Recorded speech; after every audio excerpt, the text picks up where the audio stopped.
this all going on. What's up? Oh, no, that's Pete McKinnon. Can't do that. In this new video, we're going to take a look at the Golden Open Acrylic set that I just received. I was just about to start testing out these new colors, and I wanted to share the results with you.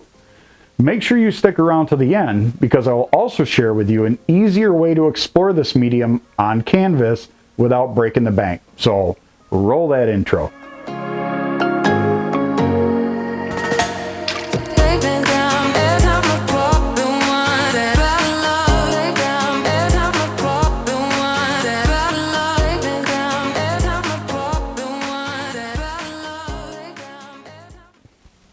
Hey guys, it's Mike here and welcome back to the studio. I'm here to help you by covering different mediums and techniques along with projects that I'm currently working on. If you're new here, make sure to click that subscribe button, and all the links to everything I mentioned in this video you can find linked in the description box below. Golden acrylics are widely used in the world of art and have such a large variety, not only with their color palette, but also gessos, grounds, mediums, additives, and so much more. There is literally nothing you can't accomplish with just this one brand. Now, saying that, I am not sponsored by Golden in any way. I purchased these all on my own with the idea of trying a slower drying acrylic paint. Focusing on the open line of Golden acrylics will allow a more open working time for us to take our time during the creative process. The landscape set by Golden gives us the ability to mix a large palette of values and hues to create amazing and beautiful landscape artwork.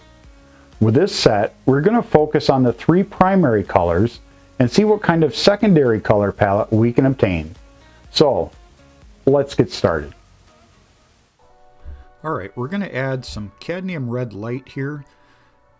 And then we're going to mix this in with the cadmium yellow Primrose, which is a very bright yellow, as you can see there. Mixing in with the red, if you pick up just a little bit of red, it creates a pretty deep orange. Put some manganese blue hue down, mix that in with the red, and you'll see it creates a very deep purple. This color seems to be almost black, but I suppose if you add more red in, as you can see, that it just covers it right up. The blue is very transparent, so the red, cad red, is going to take over.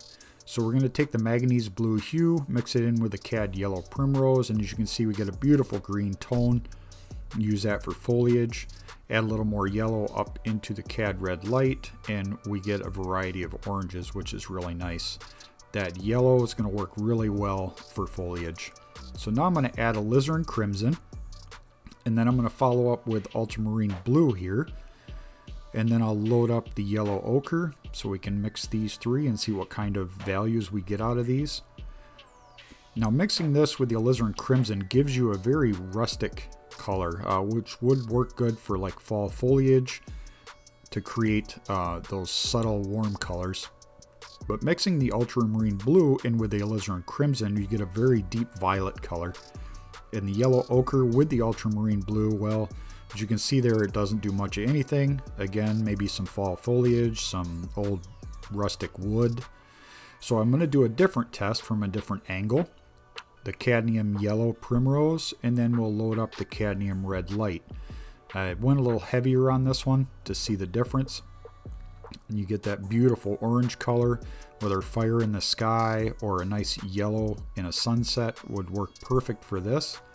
So we'll load up the cadmium red light, and then some manganese blue hue to see what this does. Now this should give us a good purple, but what it does is it almost gives us a very dark, like a black violet is the color that you get with these two. And as you can see, it doesn't, no matter what you add, it doesn't really make much of a difference. It comes out pretty much the same value. The manganese blue hue here, we'll load that up, and then I will load up the cadmium yellow Primrose, so we should get a beautiful green out of this. And this would work good for landscapes like foliage areas, so you can get a very bright highlight with the yellow and the green. If you add some more blue to it, you get a very deep flat blue, or bluish green I should say. So then we'll mix up the yellow ochre.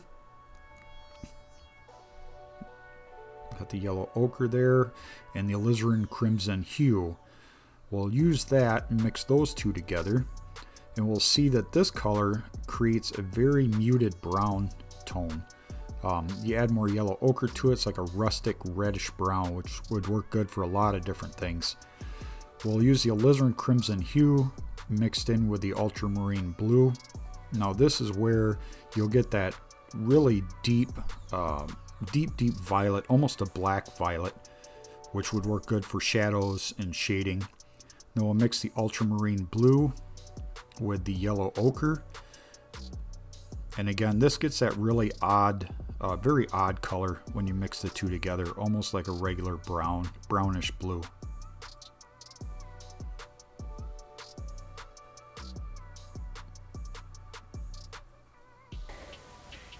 So remember in the beginning, I told you if you stuck around to the end, we're going to discuss a cheaper way to do your artwork without breaking the bank.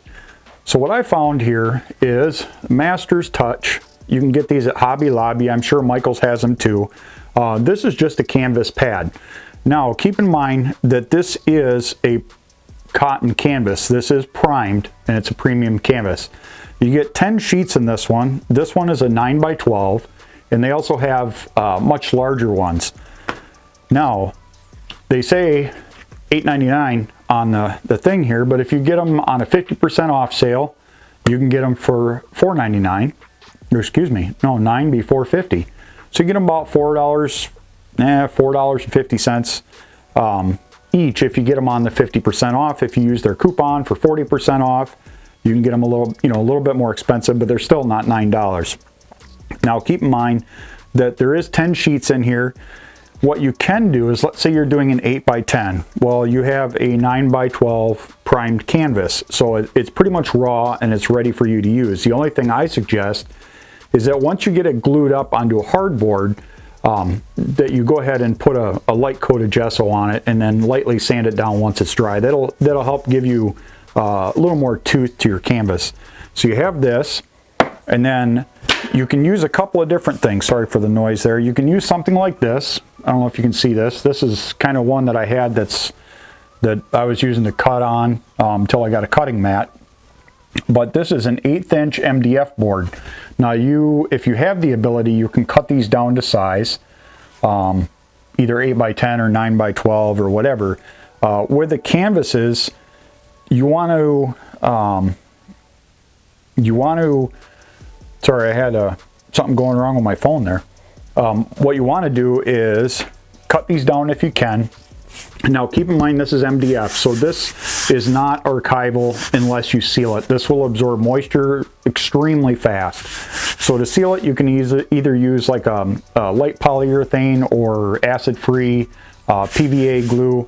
So don't quote me on this. I'm not a professional in archival prints or archival paintings. This is just something that I do to save money. If you're not a professional artist, I'm sure this will work just fine. But if you have an 8x10, you have a 9x12 canvas, you can glue this on, and when it is dry, you can just trim it off, or you can wrap it around the edge. That's up to you. For me, I would just trim it off, not a big deal. And that gives you a nice hard panel instead of using canvas. As you know, with canvas, kind of wobbly. Depending on humidity, it does move quite a bit. So if you're using oils or acrylics, it does have the ability to crack. With this, use a hardboard and a canvas pad. Cracking is going to be pretty much obsolete. Now, these pads come in different sizes. I believe they come into 16x20. You'd have to check on that. If they do 16x20, you can do an 11x14, or you can do a 16x20. Just depends on how you want to do it. But that is an easier way, or a cheap way, to create a hardwood panel or hardboard panel for your canvas. You know, instead of buying a whole roll and having to cut it down and store it, you can store these pads, you know, just in a drawer, and it saves you a lot of space. So hopefully that helps you. Make sure you hit the subscribe button if you haven't already. Hit the little bell notification if you want to be notified every time I upload a video. And I will show you on the next video, I'll link a card up on the top once it's done on how I do this, so you can get an idea But up next, the next video planned is going to be one of doing a beautiful blue sky. Can't even talk. A beautiful blue sky and some clouds. We're going to use this here. We're going to do a nice blue sky and then do some different clouds, some different ideas of clouds up here, testing out the new golden open acrylic. So until next time, we'll see you.